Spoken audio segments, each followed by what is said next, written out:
beautiful souls, to another episode of WTF What's the Frequency? The show where we look at how vibrational frequencies can affect your physicality, can affect your mind, and how you create your future. And this week, I have got an amazing guest for you. I've got Mark Fox.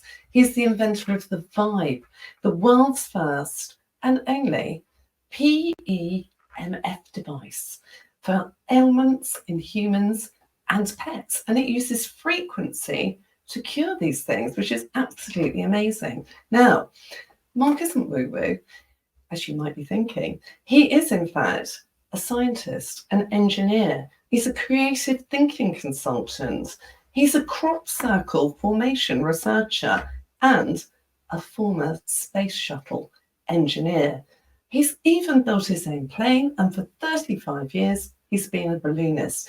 There is nothing this man doesn't know about frequency, and he's here today to share it with us. So please join me in welcoming Mark and Fox to WTF What's the Frequency? Hi, Mark. How are you doing? Good. I'm doing fantastic. Thanks so much for having me. Just one clarification. You said at the beginning, the only PEMF device, it's the only pocket PEMF device. So people that are familiar with PEMF protocols and mats and stuff, they'll know that's been out for a while, but it's the first one that's small enough to fit in your pocket that acts like a full body mat.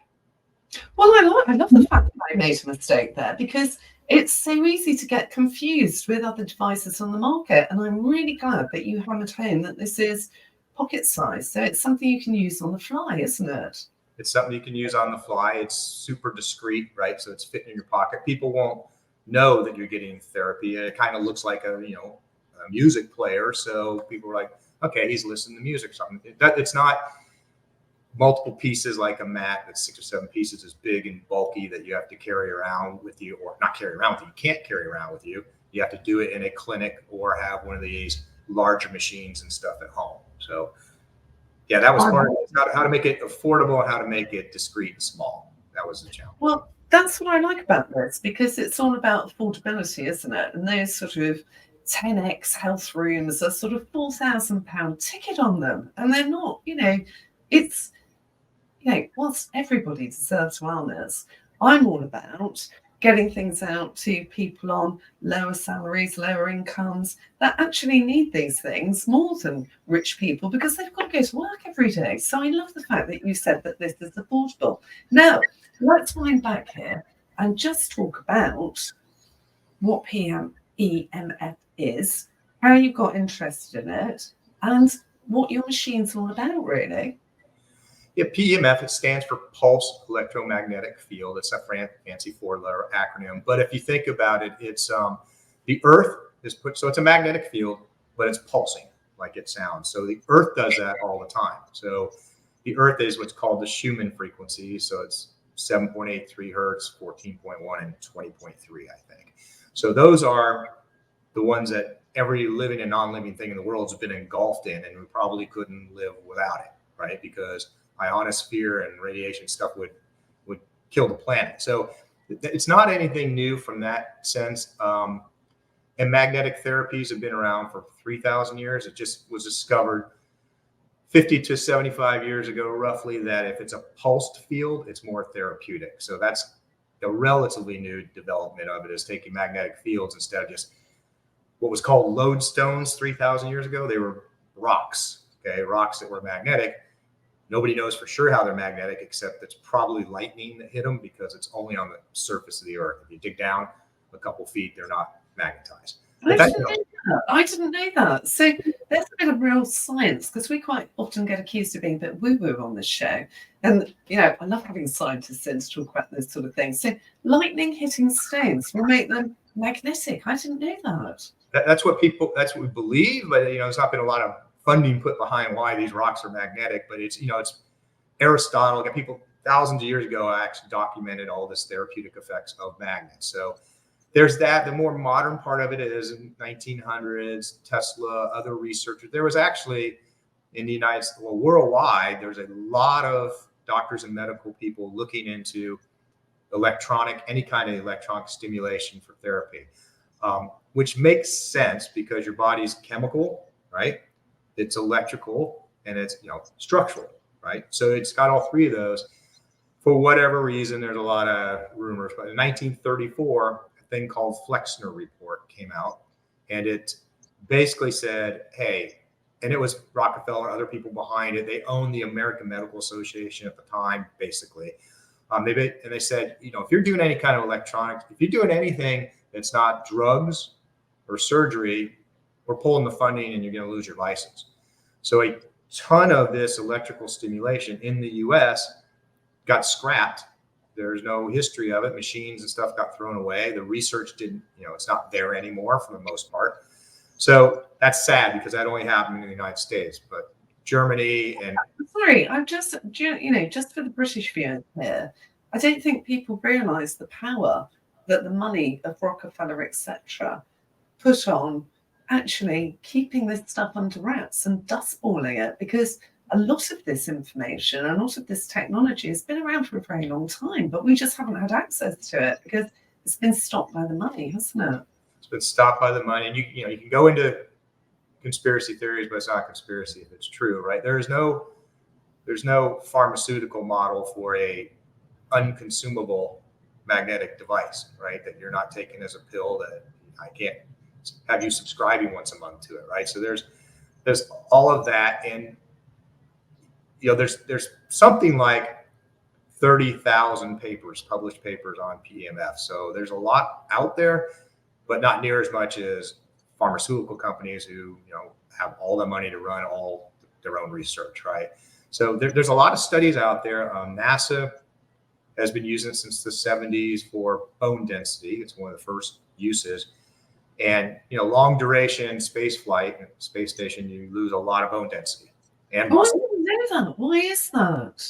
This zero gravity environment, you lose bone density and you lose muscle mass. So, a lot of design goes into physical exercise equipment on a space station, because you can't just do push-ups. You're going to go the other direction, right? You've got to have things to hold you correctly, and a lot of Velcro. It's a lot of Velcro on this space station. So the amount of instruments and tools and stuff, just so they don't fly away, is a lot of Velcro. But yeah, and to ever get to Mars, if we do long duration space like that, you have to have something like that to stimulate it. And it's been used to stimulate plant growth and things too, right? So you're growing gardens and food and stuff on the space station. But so that it's been around a long time. It's like I said, this Flexner report came out. It got resurrected by a couple different people. Van Geller in the 50s, 60s, another lady in the 1990s found an old machine, and it just had literally a card on it that said, 40 hertz inflammation, general inflammation, 127 hertz vitality, some words that you're like, I don't really know what does that mean?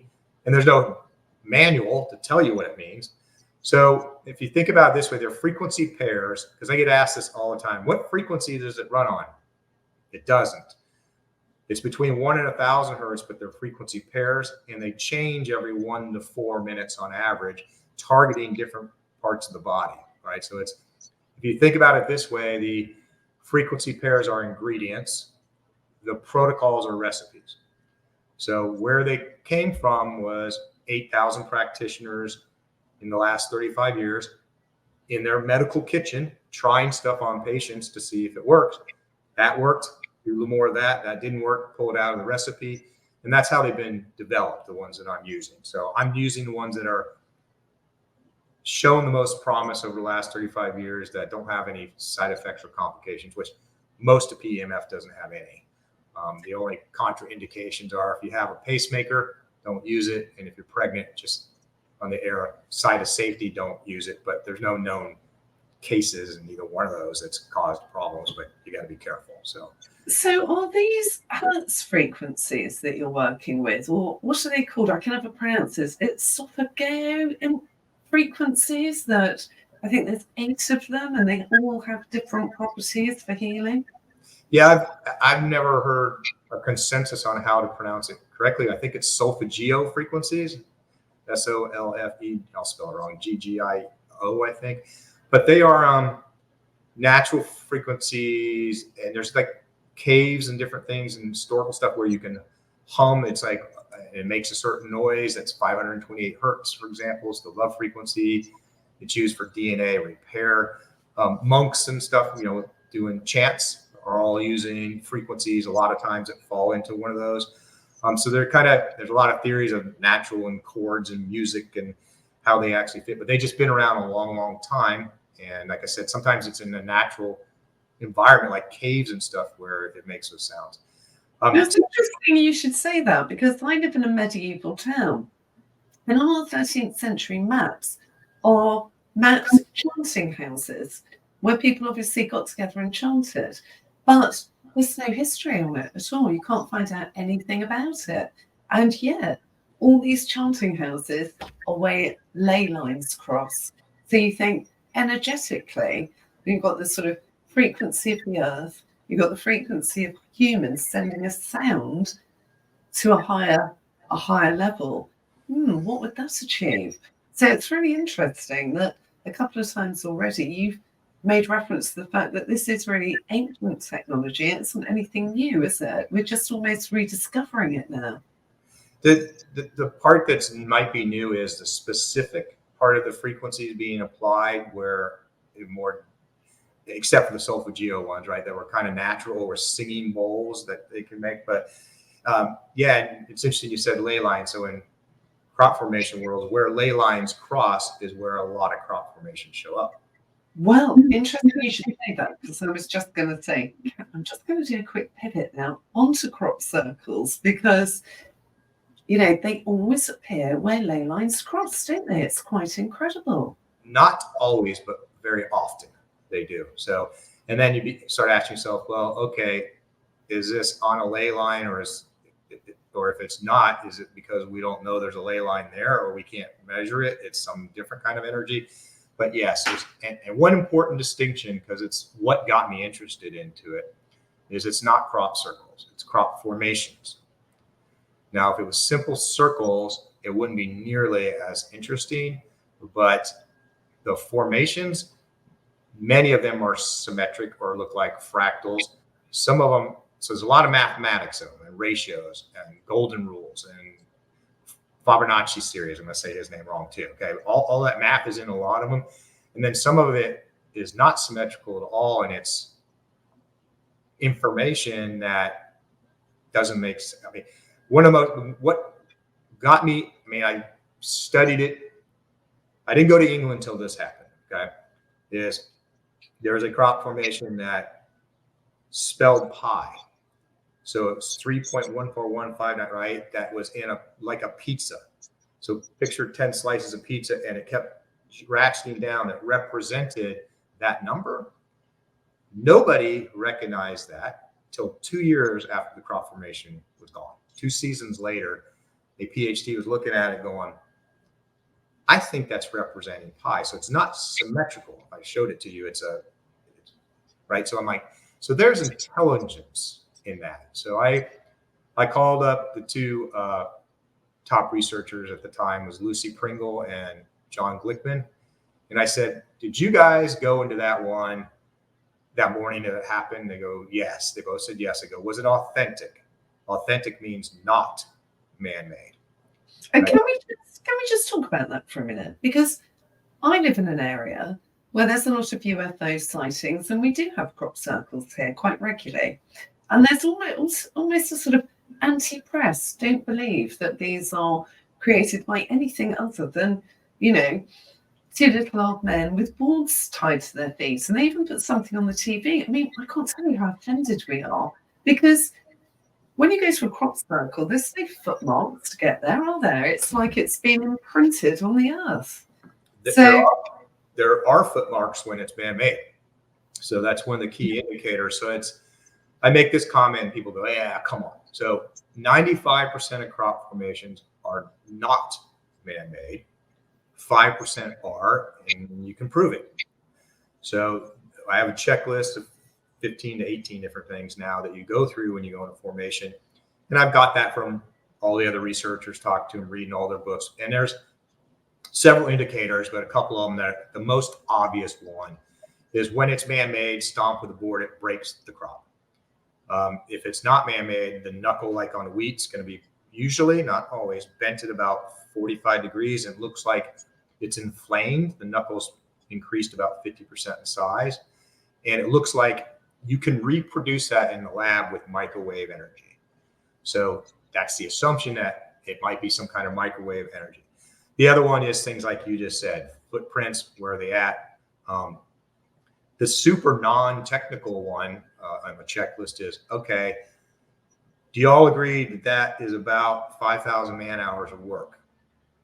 And they go, yeah, we make some estimates. Okay, where are the people? Because there's only 2 bread and breakfasts here. There's nowhere for these people to be. Where are they camping? Where are they? Yeah. So the 5%, not all of them, some do it for fun, but the 5% that are man-made, and I've talked to 2 guys in a pub there who made the one the night before, and they're paid to do it. So who paid them? Right, they don't tell you that, but wow. Your own assumptions is it's like anything else in the world that's trying to put out misinformation to confuse people, and it does, right? So, well, it's man-made, it's much easier to believe that they're all man-made. But it's interesting you said a bunch happen where you live. Of the very, very few people that research this, most of them are in Wiltshire area, or they're in the Netherlands or Denmark. Okay, there, to my knowledge, is only 1.5 people in the United States that research crop formations. I'm the half a person. Another lady lives in Wisconsin, so there's no one in the United States is flying around every morning in the summer looking for crop formations. No one. Now, in Wiltshire, you have 1, maybe 2 guys in little 2-seater airplanes taking researchers up, trying to find them. Okay, so you have more than anyone because you're looking for them. Oh. It doesn't mean Russia doesn't have the most. It doesn't mean the United States doesn't have the most. And nobody's looking for it. There's no one. To my knowledge, there's nobody in the U.S. that's actively flying around in the summer looking for these. That's fascinating, isn't it? That, a greater intelligence is always perceived as being sort of evil and we should be fearful. And yet you've talked about messages, these crop circles being messages. What sort of messages have you received while you've, or have you identified while you've been working in this area? I didn't get, quote, any messages. As far as physical evidence, what I witnessed myself was stuff that's very common is your cell phone will do some weird stuff. Like inside the circle, it has no bars, but you go like that with your arm on the outside of it and you get 4 bars. Right? Wow. So digital cameras and digital video equipment will often malfunction. Mine did. So I still have the cameras. It takes pictures still, but the LCD screen on the back just flickers the whole time it's on. So it did something to the circuitry there.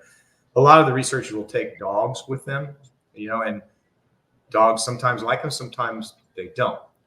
And I wish I was a musician, because I've asked all my friends that are, when they try to explain this to me, I still don't get it. To our knowledge, the mathematical ratio of the distance on rings and stuff inside a circle, or not always, but often in the sequence of white piano keys, they're never black keys. So there's never been a mathematical ratio, which is the black keys that don't sound that good to the ear, right? They're disharmonic, or whatever the right term is.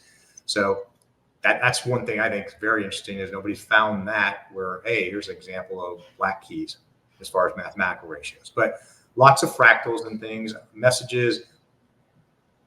You get, when I give the presentation on this, usually I'm 5 minutes into it and people are already like demanding answers. I'm like, wait, you're only at a 1. When I get to a 10, your head's going to explode, because there's some stuff that you can't believe because it's too bizarre.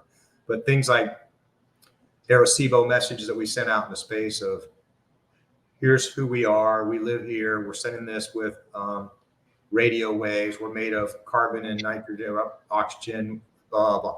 A message came back in the crop formation, said, we're the same thing, but we have a bigger head. We have silicone in addition to carbon, and we sent this message with microwaves.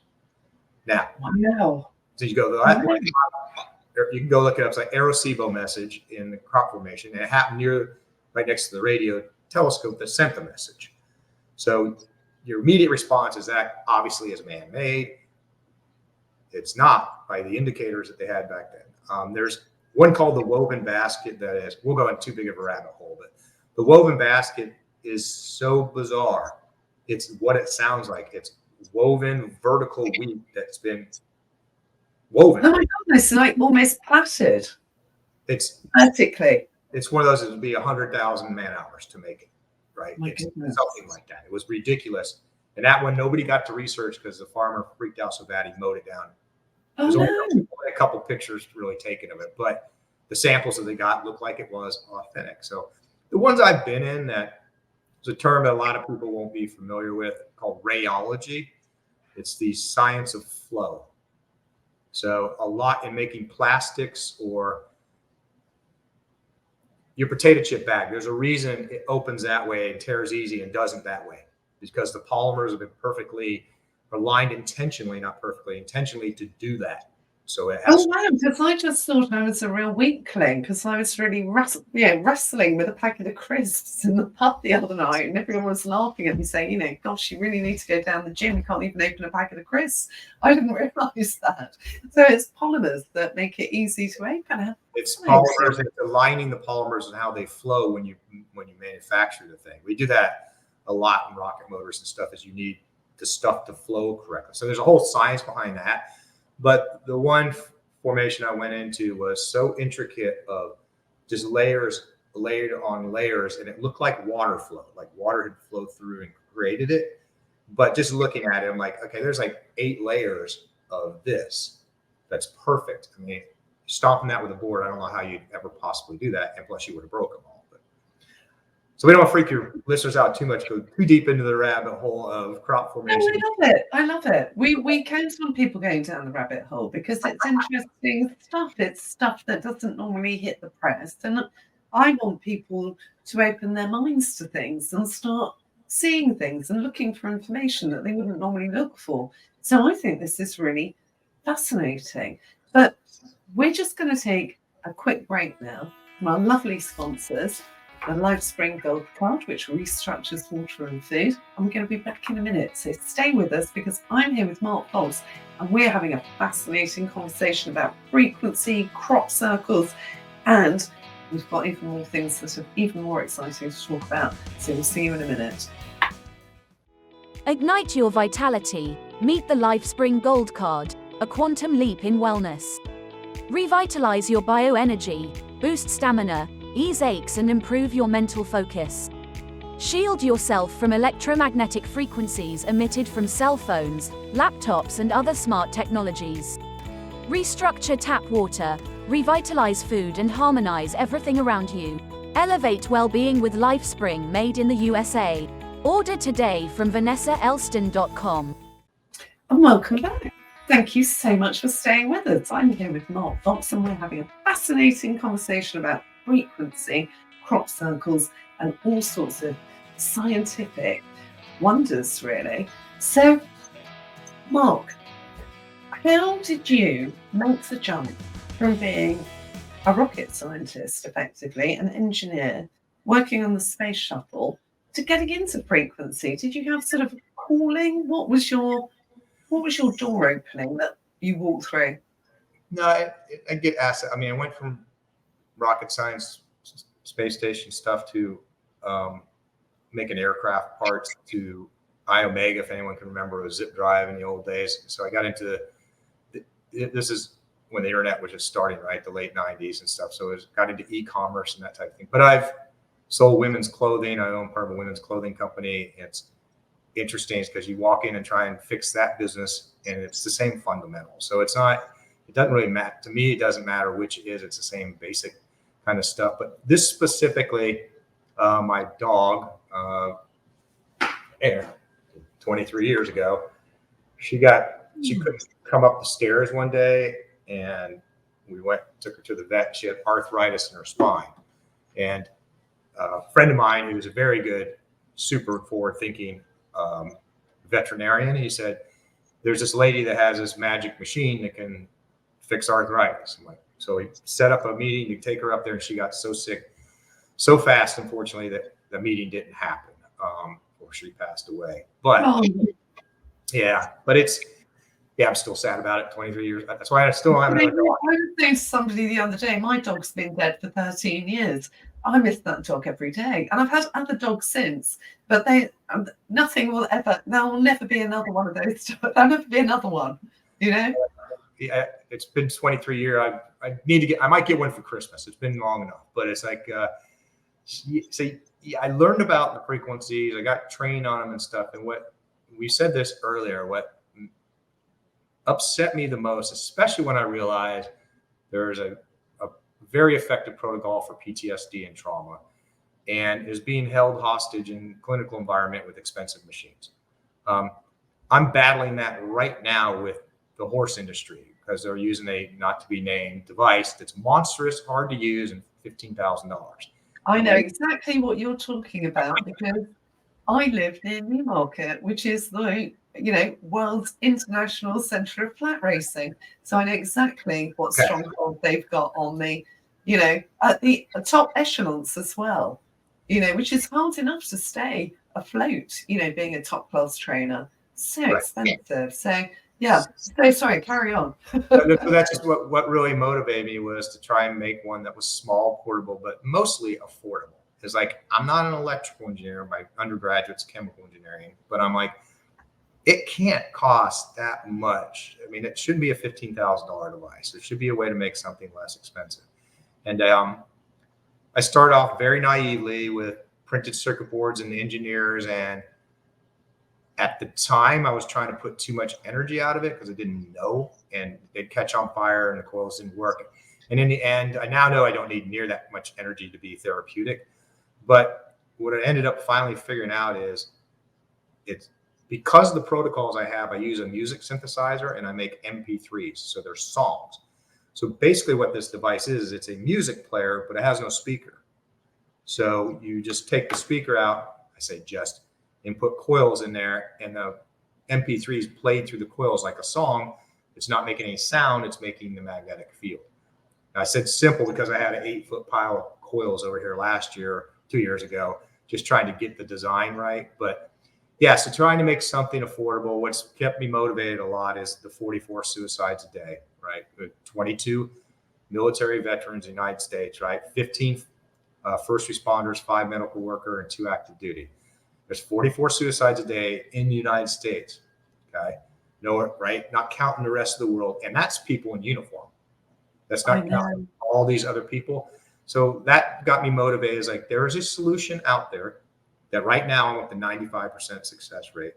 How do I, I'm sorry, just pick up on that again. So PTSD, and I deal with people with PTSD, and they're in hell, quite frankly, because of what they've experienced. And nobody can understand it, and nobody ever should try, because it's just so horrific, the sort of things that they've had to endure. And what people forget is they're away for 8 months, 12 months, 18 months, dealing with that alone. So you've got a 95% success rate of curing people of PTSD, because you mentioned it there. It's not just people in the services, it's judges dealing with horrific cases, it's first responders, it's policemen, it's police women. There's lots of people. I had a guy that was a hospital porter during COVID, and he said, I just felt like I was in a concentration camp, constantly wheeling bodies to, a furnace. He said it was horrific, and he was completely haunted by it. So I think it's worth explaining that PTSD touches so many people, doesn't it? It's huge. And just to correct one thing you said that is really important, because I don't want the black SUVs to show up at the front door. You said cure. So I cannot, I cannot diagnose, treat, cure anything. I don't even play a doctor on TV. I'm a rocket scientist, right? So be very careful about that. And I never say the cancer word or COVID for those reasons, because somebody will be knocking on your door. But what you can say is the FDA allows you to say, they use, of course, it's a government, they use weird language. Help living well with X. So I didn't cure your PTSD, but your symptoms went from self-score of 75 down to 12. You didn't get rid of your PTSD, but you're feeling a whole lot better, and you're going out and you're living your life. Same with asthma, same with blood sugar, diabetes. I can't cure diabetes, but I can help you live well with it if you were taking 80 units of insulin a day and now you're to 0, right? So you gotta be very careful on those terms. So for the reasons I just said, right? But it's the PTSD. So when I say reduced symptoms or success rate, 95% went down in their score in 30 days. So 80 is as high as you can get. So here, 2 good points and 1 bad one, maybe bad. 95% go down. 2 out of 3 are statistically and clinically significant to fight off the Facebook haters and show the math. Here's the math. It was not due to chance. Statistically, it was not due to chance. That's all the good news. The potential bad news, and I've spent a ton of time on this, is about half the people will tell me, yeah, I'm not sure if it helped me or not, because they forgot how bad they felt. So I will show them a card. You were at 72, then 30 days later, you were at 18, and they start crying. Literally, a lot of people will start crying because they're like, I didn't report that. You did. I didn't manipulate the data. That's what you reported, right? So, and we're trying to get objective data with things like heart rate variability, with things like a Fitbit that's affordable, Inspire 3, that heart rate variability is the one thing the Veterans Administration and all the research shows for PTSD and trauma. If it goes up, you're getting better. So it's not intuitive. Most people think heart rate, I want it to go down. Yes, your heart rate pulse, your heart rate variability, the higher it is, the more healthy you are. So that's been the one objective data that I'm trying to get people to go buy one for $80 when you're doing that and try and prove to yourself what it's doing, right? So, but yeah, the PTSD thing is, I started off with what I said, military, first responders. More than half of my customers are not that. They're a civilian woman with daddy issues, bad husband, bad boyfriend, miscarriages, kids are mean to them, whatever their life is, right? And so I've had probably as much or more success in that field of, do you know what the number 1 cause of trauma is in the world? No, what? Car wrecks. Oh, really? Car accidents is number 1 because you're traumatized. I don't want to go past that intersection anymore. I got a long-term mental thing of trying to clear that. So car wrecks are like one of the top ones. It's like, and I'll get the number wrong, but it's like 45,000 a day or something in the United States. Car accidents. It's some huge number like that. But that's where a lot of the trauma comes from, is those type of things, car wrecks, or as ones I just said. So that's the piece of data that sort of, no car company wants to get out, isn't it? Because just you saying it, thinking, statistically now, every time I get in my car, I'm in the country, so I'm more likely to get hit by a tractor than anything else. But, it's just interesting, isn't it? Statistics, things you don't think about. You take for granted that you'll be safe. And interestingly, I have a young friend who is paraplegic from being in a car accident. So and it's such a shame because he is such a young, handsome man with, the full life in front of him. And he's such a bright and positive person, even now. How could your product help him? And well, it depends, and I'm calling it side effects, and that's not the right term, but I'm going to use it. So it's just like somebody asked me, how is this going to help with cancer? Well, it doesn't help directly with cancer, but what comes with cancer? Depression, a huge amount of anxiety. Is this going to come back? I've never said this before because this has happened the day before yesterday. My friend called me with all the good news about the new job he got and everything. Because the bad news is I just got diagnosed with leukemia. Oh. So you're like, okay. And he has a couple of my devices, right? So what's the side effect? Extreme anxiety, because they're telling him we don't know which kind it is yet. You may have a year or 2 to live, or you might have 20. Oh. My wife and I were talking last night. How do you even sleep at night, right? So run the anxiety protocol, run the sleep protocol, depression. So all those side effects that would come with. So I'd have to know him, or his family would. Yeah. No, I realise I put you on the spot, but just as you're talking, my sister sadly has had breast cancer and had a mastectomy, and she's just, got the all clear and had a reconstruction. But she has the fear that it's going to come back. And how do you remove that? Because she's got children, she has to work and look after them, and she's constantly worried that it's going to creep back and end, that beautiful life that she's got. So your machine would deal with the anxiety. Also, for people that are disabled, like my friend, it's very easy to slip into depression when you've had Right. 90% of your movement taken away, isn't it? Yes. Anxiety, depression. And here's, I don't want to, you got to be careful because it's not going to work for 100% of the people, but nothing does. But because it just happened again today, almost, not always, but a high percentage of the time, if it doesn't help somebody, quote, the self-diagnosis is wrong. It's like, you don't have low back pain. You have fibromyalgia in your back, right? Run a different protocol. I just had a lady send one back where I ran it. She goes, I ran it and it didn't help me. I'm like, okay, well, when I got it back, you had the power level at a 6, not a 10. So it's not going to help very much with back pain. So I just, right over here, I'm sending her back again today. Stick with it. If it doesn't work, don't send it back to me until you talk to me. I'm not trying to keep your money. I'll give you your money back if it doesn't work, but I want to help you. If I have fibromyalgia, I just had a lady an hour before this call say, and I've had 3 doctors tell me with MS, muscular sclerosis, that the fibromyalgia is really helping. She goes, my friend's running general inflammation, fibromyalgia, and brain balancing, and she has MS. She hasn't felt her legs in a couple of years. She can feel her legs now after 1 week. What? Yeah, she can feel her legs are tingling again. She can feel them. It's like, wow. There's This is how I might make $1 billion if it's true. Well, I think you've got the right intentions. I've got a feeling you probably will, because you're all about curing. I loved what you said. I don't want your money. You can have it back. I just want to make a difference and get you better. And that's very often, people come to me and they say, you're my last resort. I've done the tablets, I've done mindfulness, I've meditated my backside off, and I'm still really depressed. But I don't know if your service will work. And I'm like, well, I'll tell you what, if you think it doesn't, I'll give you your money back. I don't care. Because I know it will work. And then I get, they tend out to be my best clients, It's very hard to get testimonials from people because it's very confidential what I do, but surprisingly, they're the ones that always offer. I don't even have to ask. I think it's great. It leads me on to another question, which is, this is a new science. This is a new technology. And there's a lot of naysayers out there, aren't there? We've talked about this when we met the first time, of why is everybody so bothered about how everything works? Why don't they just accept the fact that this person was ill and now they are living well with whatever disease it is they have?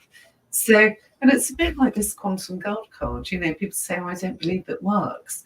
But then if I try and take one away from them, they won't give it back. And if I say, I'll tell you what, I'll give you 500 quid for it, they're like, no. I'm like, I've got up to 5 grand before, and Really? they can't give it back to you. So it's like, you don't really believe it, but you won't drink anything without waving it over it to restructure it. Interesting. And you won't give it back to me because having it on you makes you feel calm. But then I get other people that say, oh, well, I need to see all the workings out. I need to understand it. And it's like, well, are you a rocket scientist? Are you familiar with algebra? Because if you're not, you're really not going to understand it anyway, isn't it? Best to just look at the data of these people, once they're good, and then using it, they are now living well with, these improvements, or whatever expression it was you use. How do you battle that? Because people must throw that at you all the time. It's hard to answer. I put them in various categories. So there's people that you just want to complain, right? They're not going to look into the data. They're just going, it can't be. So the argument I try to make to those guys is like, okay, 50 years ago, what if I told you I have an answer for stem cell therapy or anesthesia or DNA sequencing or cell phones or this or that? That would be complete magic and be impossible, correct? And I've never met anyone in my life that can tell me how a cell phone works. Nope, not in very much detail. They can make a guess, of how the zeros and ones and the coding and splitting and all that stuff, right? And it changes every few months to be able to handle more and more phones. So you just think about all the things that were complete. An MRI, in my personal opinion, an MRI is the most magical thing a human has ever invented. If you go studied it for 5 minutes, you'd go, it's impossible for it to do what it does. It's Oh, do you know what? I am so grateful for the MRI. It saved my daughter's life when she had, I don't know, a blockage in her veins, and it was just, it saved her life. They are a miracle, aren't they? They're incredible. I'll give you this 60-second version since this is a frequency show. Okay. So this, by the way, put in comparison, this is 9 Gauss. That's the energy level of the magnetic field. An MRI is about 50,000 Gauss. So you put somebody in an MRI machine, you turn it on, 50,000 Gauss. You have hydrogen protons in your body that look like little planet Earths. Okay, they have a North Pole and a South Pole, and they're all random. Okay? When you hit somebody with 50,000 Gauss, it makes them all line up parallel. Okay, they're all like a laser light. Okay, that's miracle number 2. That 1, they even moved. 2, it does that. 3, your body creates its own magnetic PEMF, starts emitting it based on that, because of that. Nobody really understands that, but it does. Then they take AM and FM radio, literally, and you turn the knob to 103.4 FM to see veins. I'm making up the frequencies, 87 AM to look at the heart. So you change the frequencies that you're hitting the person with, why this 50,000 Gauss is going on, why your body's emitting magnetic field. Then you turn everything off. And when your body releases the energy from it all being gone, it's a Fourier transform where you capture that energy coming off a person and make that picture. That's how a picture is made of your heart with an MRI. And there's a million of them done a year, right? And people all accept that. MRIs every day, sure. What MRIs, that is 1 million times more magic than this. This is charging your cells' batteries and creating ATP, the food for your cells. That's the basis of how we think the industry thinks it works. So there's those people just like, they're going to be super pessimistic. When I try and make that argument, it has nothing to do with an MRI. Like, okay, it does. The way I just described it is it's magic, not as much magic, but it's still some magic going on, and you don't have to fully understand it. I can usually tell when somebody calls me about 20 seconds into the call. I just want to cut them off and go, hey, just try it for 30 days. I'm never going to convince you the actual mechanics, how it works, because I don't know. I have theories, but you don't know how aspirin works, and you don't know how a slice of pizza eats in a microwave. And everyone that's listening is going to go, of course we do. No, you don't. The theory on how a microwave works is you're hitting the energy of the food that is the rotational vibration of a water molecule. Theoretically, the water molecule is spinning on its own axis. That's what's causing the friction to heat up the food. Nobody in the world has ever photographed a spinning water molecule or videotaped one. So you can't prove that's what it's doing. Yeah, and I like that because it's like, nobody has ever photographed it. And it's the same way as, I think it's quantum entanglement.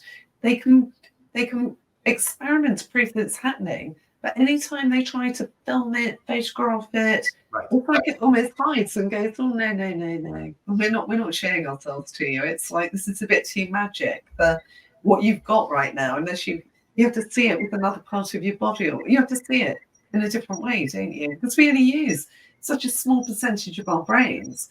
I always think, what else are we receiving that we're unaware that we're receiving, There's a comedian in the 1970s in the United States. His name was Rich Hall. And he had a thing called sniglets, which is people would mail them in. That's how long ago it was, long before email, right? Is words that aren't in the dictionary but should be, right? And one of my favorite ones was boson. So it's bozo and ozone combined. It's the invisible gas that surrounds people that stops new ideas from getting in. So get rid of your boson, right? Have an open mind, try to tenderize your brain to go try it. And most of the people that have had success with this is they were forced to because they're broken and they've tried a bunch of other things that didn't work, right? They've been to the doctor. They hate the meds they're on. The side effects are awful. I've had acupuncture, which is about the closest thing as far as results to what this does, right? It's going to probably attacking meridians and doing that kind of stuff. Not attacking, putting energy into the meridians and stuff similar to acupuncture. But the doctors call, right, in the medical world is mechanism of action, and they all go down rabbit hole, and I go, you can't prove aspirin, drugs, nothing. Not a single drug have you proven how it works. You have a theory how it's blocking electrical signals and the synapse, and it's doing this, but you've never gone into the body and proven that's what it does, right? So it's like, as long as it's not hurting anyone. So my goals have always been, number one, don't hurt anybody. That's by far my biggest goal. I've spent forever on energy levels, and it's safe. It's extremely safe. Your earth, like I said, the earth has got you surrounded in it. Number two is I don't want to sell voodoo. It's a lot of things we were just talking about. That's why I'm not advertising that I have 100% success rate with asthma, because I don't have a sample size big enough to make that claim. PTSD, I do. I can say 95 for sure on PTSD. But I'm trying to collect all that own data myself so I can sleep at night and defend myself with the Facebook haters. And you mentioned it earlier. Somebody last night goes, how come you don't have more testimonials? I go, I got 35 video testimonials. I got hundreds of written ones, but they're super hard to get because privacy and HIPAA. And my friend told me kindergarten, no, since kindergarten, I'm 62, about 62. He's like, Mark, I'd rather give you a kidney than a video testimonial. Like, because it's people they don't want. I've had 5 people in the last 2 days say, yeah, I'll send you one. And they don't, right? Yeah. So down to it, they just don't want to do it. So it's super hard to get that. And then you run into professional organizations that I'm working with. They're like, HIPAA won't let us do this. I'm like, don't even give me the name. Just give me the before and after. I know, but it's like, I have it because people don't, once they're better, they don't want to say that they were ill. I don't have any problem saying the reason I'm good at dealing with anxiety and depression is because I've been really anxious and depressed for years, So when people say I'm behaving in this way, one of the things that I think I add real value is, oh, that's okay, you're not special. There's thousands of you that are anxious and depressed and behaving in this way. Relax, it's fine. Right. And I think when you feel like you're not alone, then it makes everything easier. Now, I haven't got you for very much longer, so I want to ask you a question. What really happened? I wrote this down somewhere. What really happened with Space Shuttle Challenger? Oh, okay. So see if I can give you the short version of that is the O-rings did fail on the boosters. Yes. However, the liquid hydrogen and liquid oxygen that's in the external tank was leaking on it. And it's 250 below zero and 423 below zero. So it turned the rubber to glass. So that's the cause of effect. What happened is the tank was leaking on it. We got the launch before Challenger. The boosters, solid rock boosters, they never postpone launch because they don't do anything until you hit go, and then you can't turn them off. But we postponed the launch prior to that one because of the waves in the ocean were too high, and we had injured a diver because the diver's got to get in and put a cork in the bottom of it to pump the water out so it goes horizontal and you can tie it to a boat and haul it home. So we made a new criteria of wave height. Well, the NASA manager's like, who came up with that stupid criteria? You did, along with us. Don't you remember? So he's like, so he'd never been in the limelight as a manager. And he's like, what if we just let him sink? Right? And it's like, you're the customer. You can do that if you want. So we did. He told us to let them sink. They sank. So it was $20 million worth of hardware. Somewhere, some bean counter, this is my theory, filled out some paperwork that said, hey, this guy's $20 million hardware. Yeah, that's just the case. I mean, wow. The case is $10 million. It's expensive stuff. So it's like, so he scrapped $20 million of the hardware. Now he's in front of his bosses and NASA headquarters explaining why he did that. So he don't want to be in the limelight. So the next launch, he reversed it on us, right? It's like, it's always prove why it's safe to launch. Now it's almost prove it's not safe, right? It's unsafe. And you're like, so then you get into weird conversations like, is it within specification? Yes or no? Yes, but there is no specification for temperature on the O-rings. So the technical answer is yes, it's in spec, right? So have you ever flown anything colder? Yes, 4 or 5 times, but we all know cold is in the direction of badness for rubber. It's not as resilient, and you don't need Richard Feynman sticking a O-ring in a glass ice water to prove that, right? But so that's basically, it wasn't stupid engineers. It is or management or whatever. It's, it's a 6 million pound bomb you're trying to control, right? All rockets are, right? Space shuttle is much more safer than the normal weapon system, but so all of that happened. So a lot of dynamics going on at the same time. That's the short version. Wow. Well, that's really interesting because, I like to ask people that were there what really happened, and it's interesting to hear that it's, you saying there's no specification for that because the extremes are so high, aren't they? And unknown and, not normal or not. There's no such thing as normal, is there? Don't occur on the regular sort of thing. So, this has been a fascinating conversation. And I'm just amazed at the sort of stuff that goes on in your head, really. And I have to ask you, what do you do for relaxation? Do you have any relaxation? And if you do, what do you do? I think relaxation. I walk on the beach or try to.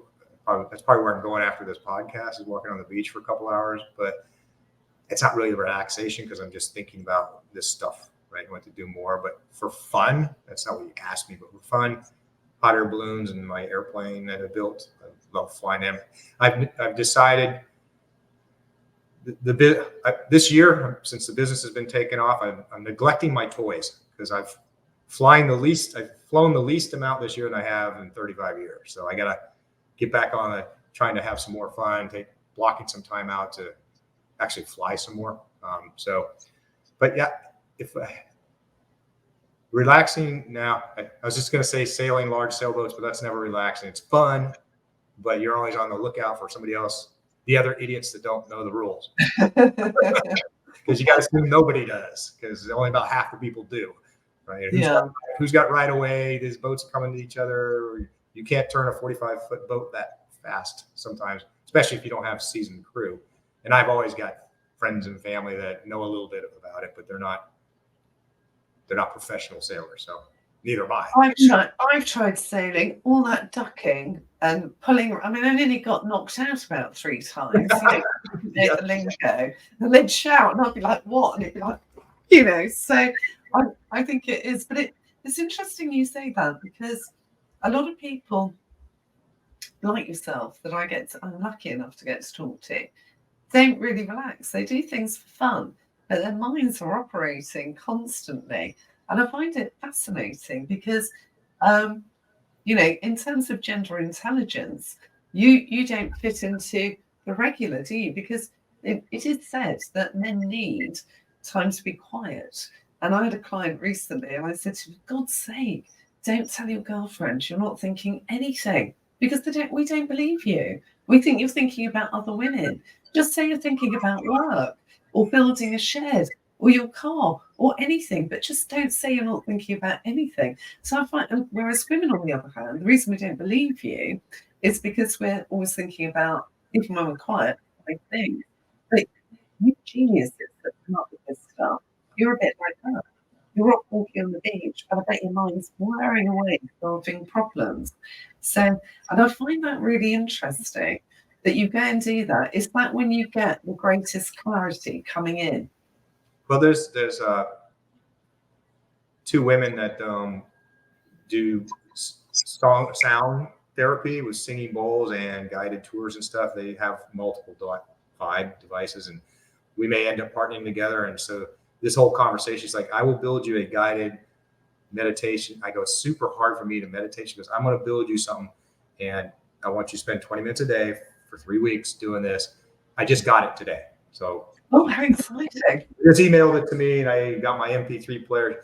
I said, I put it on my phone. She goes, no, go buy an MP3 player so that when you got that in your hand, it's your time to do nothing but listen to that for 20 minutes. So I'm going to give that a try. Maybe that'll be the answer next time we talk, how I'm relaxing. Some lady hypnotized me to relax. I hope she can, right? To say, because I don't relax a lot. My wife. No, but I think it's interesting because, I remember saying to a client, I want you to go and stare at the sea or go and sit and look at nature for a couple of hours. And they were like, oh, you're insane. I've got so many things to do. And I said, no, but if you take this practice every day, all your problems, all the solutions will just start coming in. They thought I was insane. I really had to force them to do it. We started with half an hour and we worked up to 2 hours. And because they suddenly realised that taking this time out to be quiet, to be amongst nature, allows flow to occur, in our mental state that will have ideas popping in all the time. Yeah. So I like the fact that, you're out there absorbing the ocean and thinking about all these amazing things. I'm dying to hear what you're going to do next, because what you're doing is phenomenal. Now, we've only got a few minutes left. So do you have a final message that you'd like to convey to our viewers, or anything you'd like to say to them before you go? I think we already covered most of it, but it'd go back to the boson thing, right? Is just give it a try, and see if it helps you. If it doesn't, I don't want anyone out there having the device, right? So it's getting over that hurdle of, okay, you can look at it this way. I'm a rocket scientist. I don't even believe it. I've been looking at it for 23 years. I still don't believe it. It's like, it's too magical. But then I keep looking at things like MRIs and whatever, and all the things I just mentioned. It's like, and magnet's been around for 3,000 years. And even if there's a huge placebo effect, it doesn't matter if you're living your life freer from stress, and right, it just doesn't matter. So I've made that comment multiple times. I got at least 2 people who called me and said they had a gun in their mouth. Well, 3 counting one other guy. And I ran this thing and I don't feel bad anymore at all. And I'm out.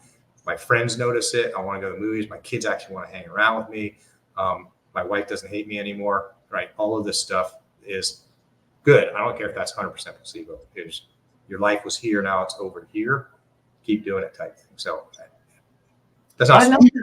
I love that. And you heard it here, everybody. And we've got a rocket scientist who's working in frequency that's saying to you, you don't have to know about the science. Just look at the results. If you're living better with his technology, that's a real result. And, get onto his website, order these amazing products, and change up your life, everybody. Mark L. Fox, I can't thank you enough for joining us. It's been an educational treat talking to you. Thank you so much for joining me on WTF What's the Frequency. And thank you to all our lovely viewers for tuning in again. And don't forget, I'll be in the same place next week on the Limelight Network on E360 TV, 8 p.m. Eastern. Thanks again, Mark. Thank you so much for having me. Bye-bye. Love and light, everybody.